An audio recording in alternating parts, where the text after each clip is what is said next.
الشيطان الرجيم. بسم الله الرحمن الرحيم. يا أيها الذين آمنوا إذا لقيتم الذين كفروا زحفا فلا تولوهم الأدبار ومن يولهم يومئذ دبره إلا متحرفا لقتال أو متحيزا إلى فئة فقد باء بغضب من الله ومأواه جهنم وبئس المصير. دينا مخکې د جنگ بدر سره متعلق مسائل ذکر شوي. اوس دلته نه د جهاد قوانین ذکر کیږي چې مسلمانانو کله تاسو جنګېږئ جهاد کوئ نو تاسو به د کومو خبرو رعایت ساتئ او خیال به ساتئ. د کومو خبرو نه به ځان بچ کوئ او کوم کارونه به کوئ. جهاد ویل کېږي کوشش او محنت ته، چونکې مجاهد هم د الله رب العزت په لاره کې کوشش او محنت کوي او د الله د دین دپاره بر سره بیکار وي نو دته مجاهد ویل کېږي. او دلته چې کوم قوانین دي دا د جهاد بالسیف دي. تورې سره جهاد کول، تلوار سره، اسلحې سره، غشي سره. لکه پخوا به تلوار او غشو سره جنګونو، اوس جدید آلاتو سره. نو کله چې تاسو جهاد کوئ، میدان جهاد ته کوزیږئ، نو د هغې دپاره څه قوانین دي، د هغه قوانینو لحاظ او خیال وساتئ. د جهاد فلسفه اسلام کې چې د جهاد حکم دی نو دا د مال دولت حاصلولو دپاره نه دی، یا د ملک او د ځمکې حاصلولو دپاره نه دی، یا چاله خپل ماتحت ګرځولو دپاره نه دی، بلکې دا د اعلای کلمت الله دپاره دی چې د الله رب العزت د توحید کلمه اوچته شي، د الله رب العزت یووالی هغه په دنیا کې عام شي، شرک ختم شي. لکه دویمې سپارې کې د جهاد سره متعلق مضمون ذکر کیږي او په هغې کې یو دا خبره الله تبارک وتعالی فرمایي وقاتلوهم حتى لا تكون فتنه. تاسو د کافرو سره وجنګېږئ، مشرکینو سره وجنګېږئ چې فتنه ختم شي. او فتنې نه مراد دلته مفسرین فرمایي چې شرک د دنیا نه ختم شي، کفر ختم شي، شرک ختم شي او خلق د الله په توحید، د الله په یووالي باندې راشي. دا د جهاد فلسفه ده چې د الله یووالی عام شي، د الله دین عام شي او باطل دینونه ختم شي. یو فلسفه د جهاد دا هم چې د مظلوم مدد او مرسته کوي جهاد. لکه د دویمې سپارې په آخر کې ذکر دی چې الله تبارک وتعالی دا بعضې خلق په بعضو سره که چېرته دفع کولی نه، لکه بعضې ظالمان دي نو هغه ظلم کوي، زیاتې کوي، الله رب العزت د هغو دپاره مقابل پیدا کړي. ولولا دفع الله الناس بعضهم ببعض لفسدت الارض. الله رب العزت بعضې په بعضو سره دفع کولی نه نو خامخا ځمکه کې فساد دی. نو جهاد د فساد ختمولو دپاره دی چې ځمکه کې فساد ختم شي، فتنه ختم شي، شرک او کفر ختم شي، د الله رب العزت دین قایم شي، انصاف قایم شي. او یو حدیث کې راځي چې لا تتمنوا لقاء العدو، دشمن سره د ملاقات د مقابلې تمنا مه کوئ، آرزو مه کوئ، داسې دعا مه کوئ چې الله ما دشمن سره مخامخ کړي چې زه ورسره وجنګېږم،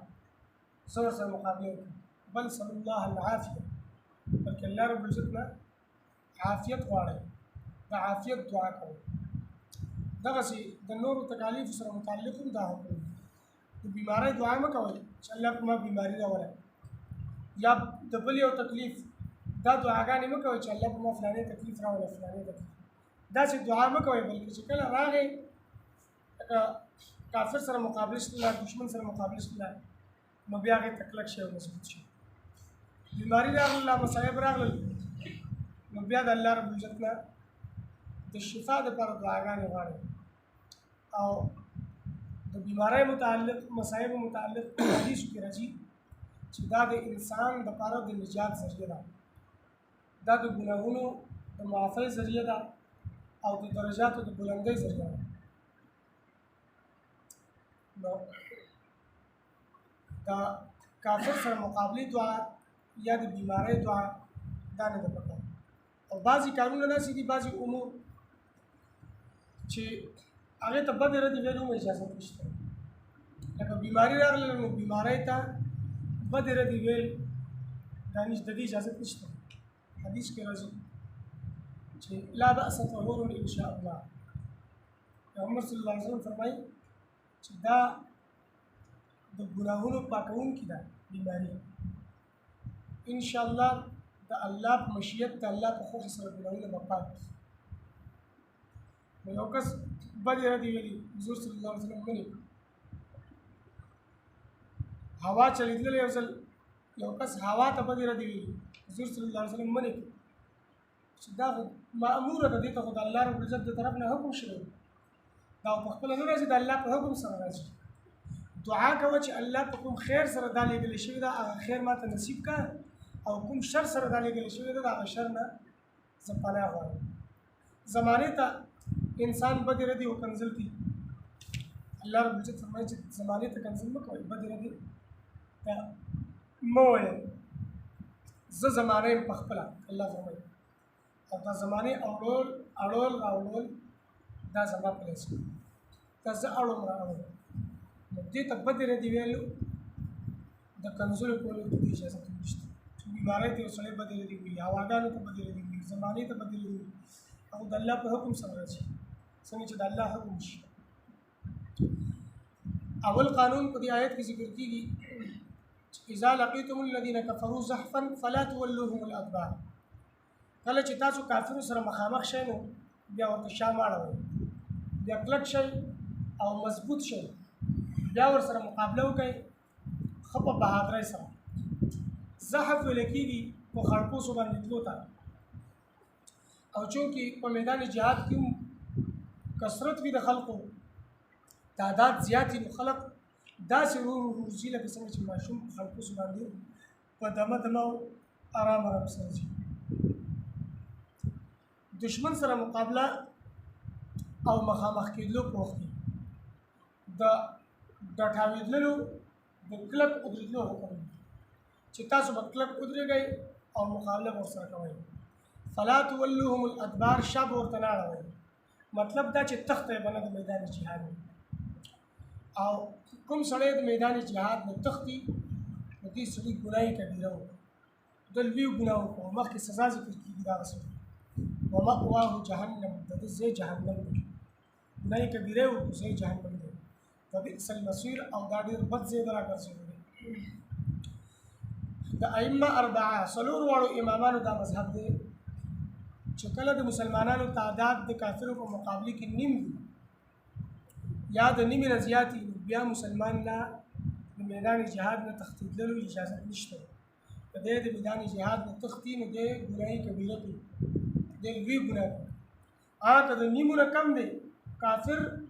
هغه د دوه ګناه نه زیات دي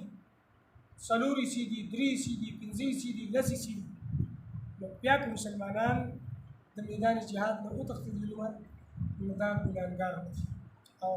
دې سره متعلق یو حدیث کې د صحابو واقعه هم راځي چې یو موقع باندې هغه تتر بتر شول او بیا چې راغلل نو موږ خو بده وکړله حضور صلی الله علیه وسلم تاسو بده نه ده کړې تاسو خو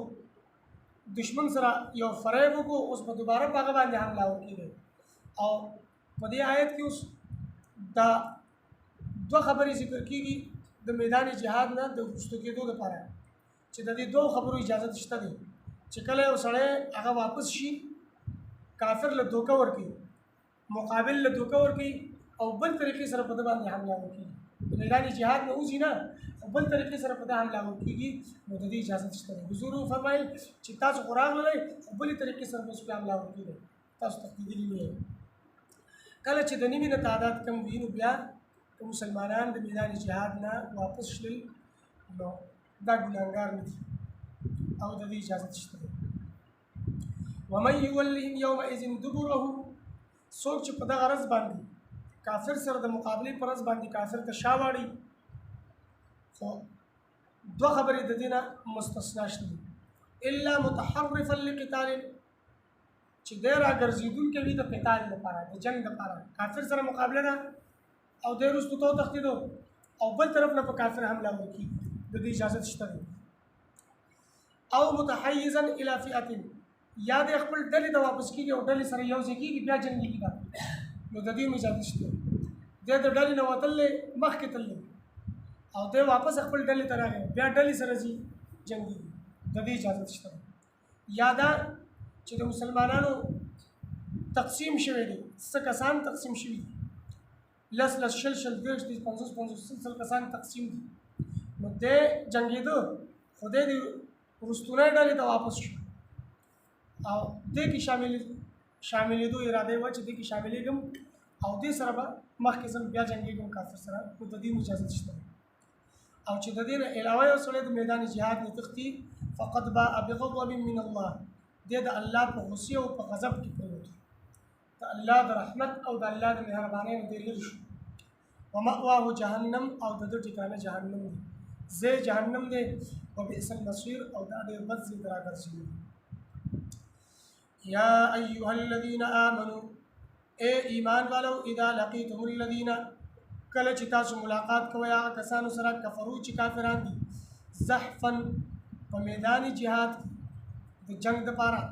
فلا تولوهم الادبار نو مگر زوی دوی ته شاګانې خپلې ومن یولهم او څوک چې وګرځي دوی ته یومئذ په دغه ورځ باندې دبره شاخ خپله الا متحرفا لقتال مگر چې دی راګرځېدونکی د جنګ دپاره وي او متحیزا الی فئة یا پناه لټونکی وي خپل ډلې ته فقد باء بغضب من الله پس تحقیق سره دغه سړی پرېوتو د الله په غصې کې ومأواه جهنم او ځای د جهنم دی وبئس المصير او دا ډېر بد ځای ته راګرځېدلی